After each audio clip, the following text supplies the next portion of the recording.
कैसे हो swing trader. आज हम चैप्टर 10 देखने वाले हैं। और कभी ये सीरीज आप स्टार्टिंग से फॉलो कर रहे हो तो आपको पता है इंट्रोडक्शन वीडियो में हमने जो शेयर किया था वो चैप्टर थोड़े मिसमैच होते हुए हमें यहाँ पे दिखाई दे रहे, पर डोंट वरी, जो भी चैप्टर वहाँ पे बताए गए वो सब चैप्टर हम लेने वाले।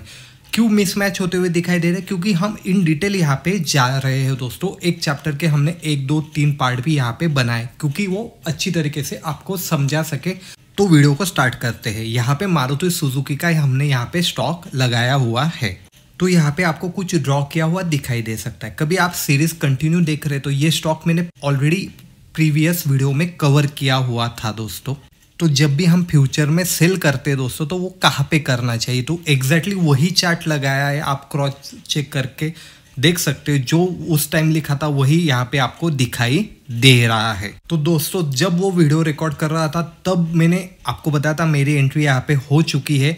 और जब वो यहाँ कहीं था दोस्तों स्टॉक, और टारगेट भी मैंने आपको दिखाया था, तो अब तक मेरा टारगेट यहाँ पे बुक हो चुका है दोस्तों। आपके सामने ये क्यों दिखा रहा हूँ? क्योंकि आपको कॉन्फिडेंस आ सके 1 वीक के अंदर अपना टारगेट यहाँ पे हिट हो चुका है, इसीलिए मैं आपको ये दिखा रहा हूँ। उस वीडियो में मैंने आपको बताया था 3 से 4 स्टॉक में मेरी एंट्री हो चुकी है। क्यों बताया था? और मैंने वहां पे क्लियर मेंशन किया था कि इसे हम यहाँ पे फ्यूचर में सेल करने वाले हैं।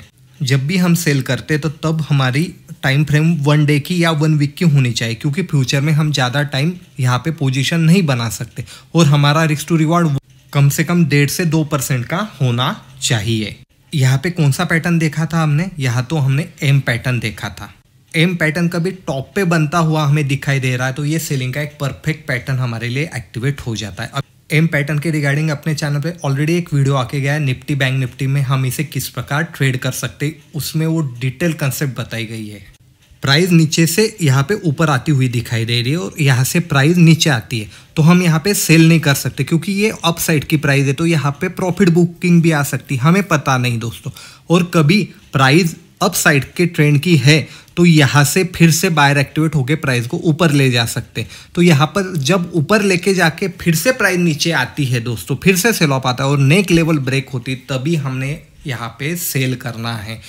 पहले डाउनफॉल में कभी भी सेल नहीं करना अप साइड की प्राइस एक्शन को। अभी एम पैटर्न इसी प्रकार बन सकता है क्या? तो नहीं, ऐसे ऊपर प्राइस जाएगी, नीचे आएगी, फिर से छोटा पुल बैक लेके प्राइस नीचे आएगी।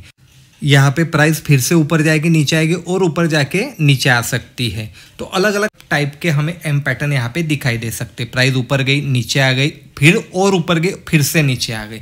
तो ये अलग अलग एम पैटर्न हमें पहचानना आना चाहिए। वीडियो में मैं आपको इसके एग्जांपल भी दिखाने वाला हूँ। सिंपल रूल क्या रखना है अपने को, जहाँ पे भी हमें एम पैटर्न की यहाँ पे हमें नेक लेवल ब्रेक होती हुई दिखाई दे रही है तभी हमें यहाँ पे सेल ऑफ करना है, उससे पहले हमें यहाँ पे सेल ऑफ नहीं करना है। ये बेसिक रूल ध्यान में रखिएगा दोस्तों। और सेल ऑफ में प्रॉफिट बहुत जल्द गति से मिलता है, तो ज़्यादा टाइम हमें इसे होल्ड करने की भी ज़रूरत नहीं है। और आप सीरीज कंटिन्यू देख रहे तो यहाँ पे अगले टारगेट भी मैंने दिए हुए थे। ये फर्स्ट टारगेट था, ये सेकंड टारगेट था। तो जैसे ही मेरा टारगेट हिट हुआ तो मैंने 50% क्वांटिटी यहाँ पे निकाल दी। मुझे अभी भी लगता है ये नीचे जा सकता है, इसीलिए 50% क्वांटिटी मैंने अभी यहाँ पे रखी हुई है। और स्टॉप लॉस मेरा अभी कॉस्ट टू कॉस्ट आ गया है अगले 50% क्वांटिटी के लिए। और एक स्टॉक मैंने आपको दिखाया था, वो कौन सा था? JSW steel. आप यहाँ पे भी देख सकते हैं सिमिलर टारगेट लगाया हुआ है। प्राइस ऊपर की दिशा में गई, यहाँ पे पुल बैक लेके एम पैटर्न बनता हुआ दिखाई दिया था। अब हमने रजिस्टेंस लेवल निकाली थी और यहाँ पे ब्रेकआउट हुआ था दोस्तों। और ये अपना टारगेट अभी भी यहाँ पे ऑन है, आप देख सकते हो। जब तक ये वीडियो आपके सामने आएगा तब तक हो सके तो ये टारगेट हिट भी हो चुका होगा दोस्तों।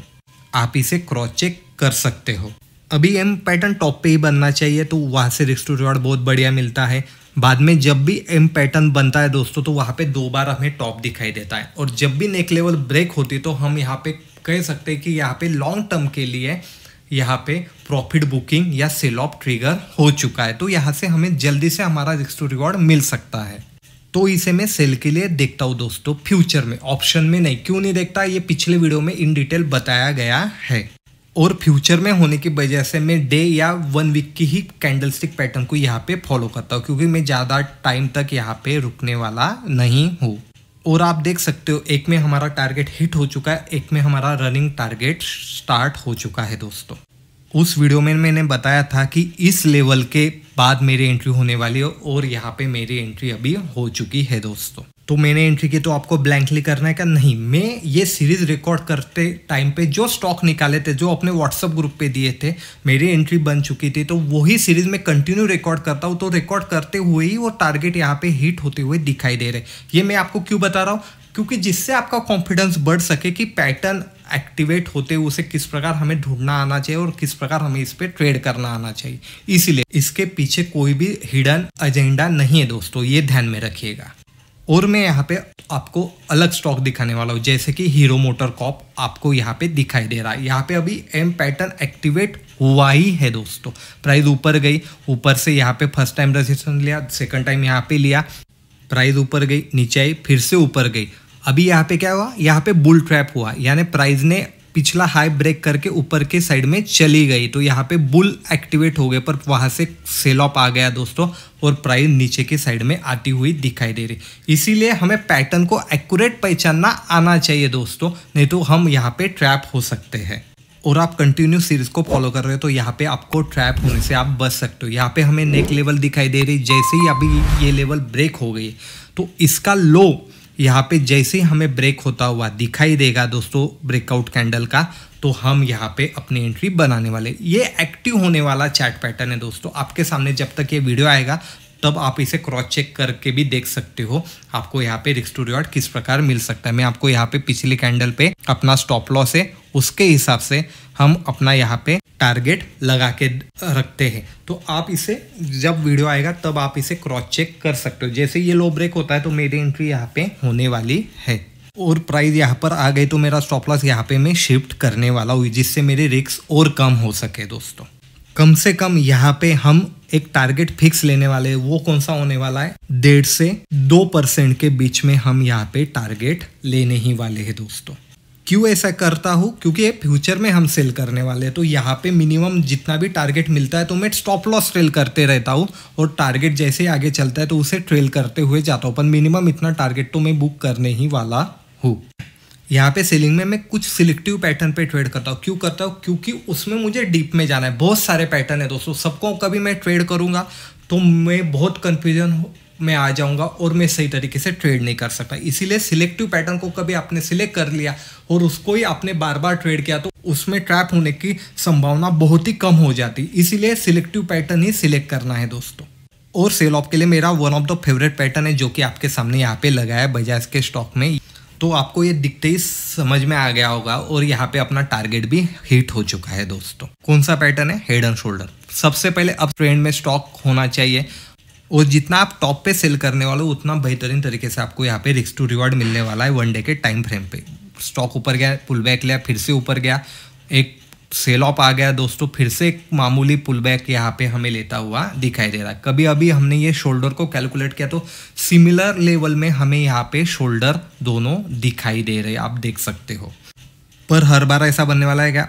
स्टॉक ऊपर गया और यहाँ से ये शोल्डर यहाँ पे नीचे हो गया, पुष्पा टाइप का, नहीं तो यहाँ पे वो शोल्डर यहाँ पे साइडवेज होता हुआ भी हमें दिखाई दे सकता है। अलग अलग प्रकार के शोल्डर बनते हुए दिखाई दे रहे हैं, पर हमें यहाँ पे पैटर्न को आइडेंटिफाई करते हुए आना चाहिए जिससे कि हमारा रिस्क टू रिवॉर्ड यहाँ पे बेहतरीन तरीके से मिल सके। और आप कभी मार्केट एनालिस्ट के वीडियो देखते होगे तो हमने जब निफ्टी और निफ्टी बैंक में हेड एंड शोल्डर पैटर्न बनाया हुआ था तो वो बताया हुआ था।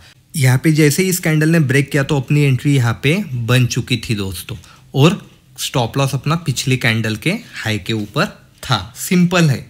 तो ये अपने व्हाट्सएप पे भी शेयर किया था दोस्तों और वहाँ पे अपने सब टारगेट हिट हो चुके।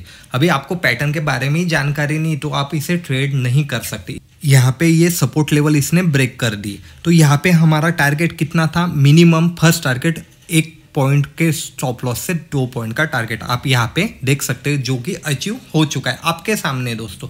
पैटर्न आइडेंटिफाई किया, हमने अपनी पोजीशन लगा दी, एंट्री कर ली और अभी आगे ये फॉल और हो सकता है तो ये फर्स्ट टारगेट और ये सेकंड टारगेट हम इस प्रकार निकाल सकते, पर मिनिमम ये टारगेट तो मैं लेके जाने वाला हूँ। अभी यहाँ पे मेरी पोजीशन ऑन है, मैं क्या करने वाला हूँ, जैसे ही यहाँ से और सेल ऑफ आता हुआ मुझे दिखाई दे रहा है तो मेरा स्टॉप लॉस मैं इस पर शिफ्ट करने वाला हूँ जिससे कि मैं इतना प्रॉफिट तो यहाँ से लेके ही जाने वाला हूँ। कभी स्टॉक और फॉल करने वाला है तो मैं और प्रॉफिट लेके जाने वाला हूँ दोस्तों। स्टॉप लॉस कम रखना चाहिए और जितना ज़्यादा प्रॉफिट मिल सके उतना लेना आना चाहिए, जब भी आपका कैपिटल यहाँ पे बढ़ने वाला है। इसीलिए मैंने आपके सामने ये टारगेट निकाल के रखे। इसे हमने फ्यूचर में शॉर्ट किया है, ऑप्शन में नहीं। ये ध्यान में ज़रूर रखना दोस्तों, क्योंकि ऑप्शन में ऑप्शन डीके का प्रॉब्लम होता है दोस्तों, इसीलिए इसे फ्यूचर में ही शॉर्ट करना है। जब भी हम सेलिंग का ट्रेड लेने वाले फ्यूचर में ही लेने वाले, और वन डे के टाइम फ्रेम पे ही लेना सबसे ज़्यादा आसान है दोस्तों। यहाँ पे आप देख सकते हो, कभी हमने ये कैंडल कैलकुलेट की तो 6 दिनों में हमारा टारगेट हमें मिल चुका है दोस्तों, एक्टिव स्विंग ट्रेडिंग में दोस्तों। तो पैटर्न को आइडेंटिफाई करना सीखना चाहिए। ऐसे स्टॉक कहाँ पे मिलने वाले? अपने व्हाट्सअप चैनल पे। कभी स्टॉक आइडेंटिफाई आपने कर लिए, पैटर्न आइडेंटिफाई उसमें कर लिया, तो यहाँ से आपको रिस्क टू रिवॉर्ड बहुत बेहतरीन तरीके से मिलने वाला है दोस्तों। सेलिंग के अलग रखना, बाइंग के अलग रखना। सेलिंग फ्यूचर में करना है, बाइंग हमें कैश में करना है, सिंपल है। अभी पैटर्न तो मैंने सब बता दिए जो मैं ट्रेड करता हूँ। पैटर्न बहुत सारे, पर जिसमें मेरी एक्यूरेसी बहुत ज़्यादा है, मैंने वो क्रॉस चेक करके रखे हैं और मैं वहाँ पे हमेशा ट्रेड लेता हूँ, वही मैं पैटर्न आपको यहाँ पे बताया। अभी अगला वीडियो 200 EMA के बेस पे रहने वाला है कि उसके बेस पे हम ट्रेड किस प्रकार ले सकते हैं, क्योंकि अलग अलग स्ट्रैटेजी अपने पास होनी चाहिए जिससे कि हमारे पास बहुत सारे स्टॉक आइडेंटिफाई होके आ सके। इसीलिए तो इसी प्रकार की कंसेप्ट आपको अच्छी लगती है तो लाइक शेयर कमेंट जरूर कीजिएगा, और ऐसे ही नॉलेज के लिए मार्केट मंच चैनल को सब्सक्राइब भी कीजिएगा। मैं मिलूंगा आपको अगले वीडियो में दोस्तों। धन्यवाद।